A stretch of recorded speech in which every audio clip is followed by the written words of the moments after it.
नायक मान्यवर वाहन मेश्राम साहब के नेतृत्व में शुरुआत की गई और यह परिवर्तन यात्रा उत्तर प्रदेश में 21 मार्च 2023 से बनारस से शुरुआत की गई और उस क्रम में 22 मार्च को भदोही,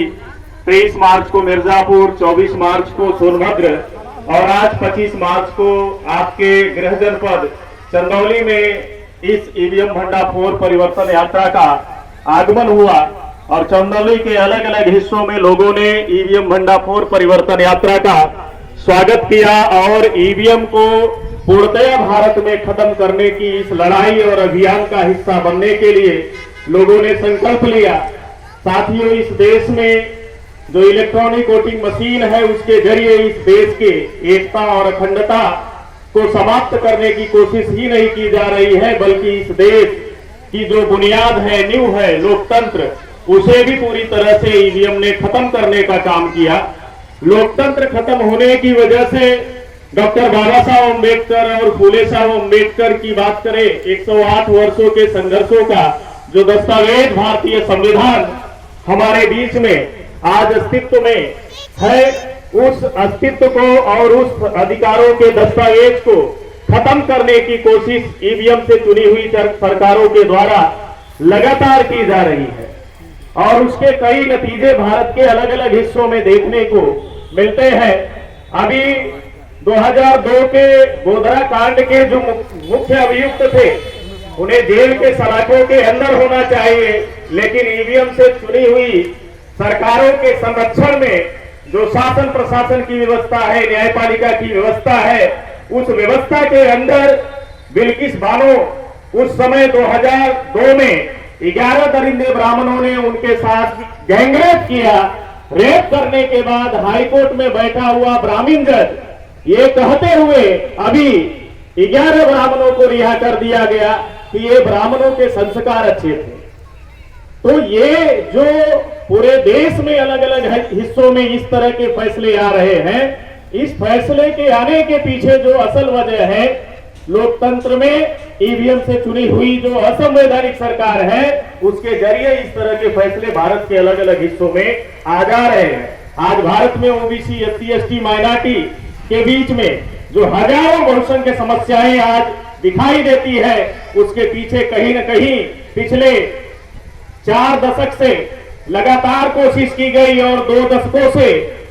दशकों से यानी 20 सालों से ईवीएम ने घोटाला करके चुनी हुई सरकारों ने वो बुनियाद बनाई इस देश के ओबीसी, एससी, एसटी, माइनॉरिटी को बेरोजगार बनाए रखने की और उन पर अन्याय अत्याचार करने की और उनके संवैधानिक अधिकारों को खत्म करने की व्यवस्था को स्थापित किया। इस व्यवस्था को खत्म करने के लिए पूरे देश में मूल निवासी नायक मान्यवर वाहन मेश्राम साहब सतत प्रयास कर रहे हैं, संघर्ष कर रहे हैं और इस संघर्ष की लड़ाई में लोगों को जागृत करने का ये विशाल राष्ट्रव्यापी कारवां पूरे देश में चलाया जा रहा है और उसके नतीजे अलग अलग हिस्सों में देखने को मिल रहे हैं। इसलिए मैं कहा करता हूं, you can fool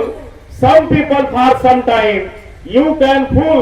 some people for some time, you can not fool all the people for all the time. यानी कुछ लोगों को कुछ समय के लिए मूर्ख बनाया जा सकता है, गुमराह किया जा सकता है, लेकिन मूल निवासी नायक मान्यवर वाहन मेश्राम साहब जैसी शख्सियत अगर हमारे बीच में है, इस देश के मूल निवासी बहुजनों को ज्यादा दिनों तक मूर्ख और गुमराह और गुलाम नहीं बनाया जा सकता है। ये बहुजनों के मुक्ति का आंदोलन है और इस देश के हजारों समस्याओं के मुक्ति का आंदोलन है। इस मुक्ति की लड़ाई में मैं पूरे देश में अपने कौम के लोगों से अपील करना चाहता हूं। अभी माह रमजान के इस मुबारक महीने में, माह रमजान के इस इबादत के महीने में जो दीन पूरे दुनिया में जुल्म को खत्म करने के लिए आया, भारत में आज जालिमों का निजाम है, जुल्म का निजाम है, इसे खत्म करने के लिए हमें मजलूमों के साथ इत्तेहाद कायम करके कोशिश करने की जरूरत है, जद्दोजहद करने की जरूरत है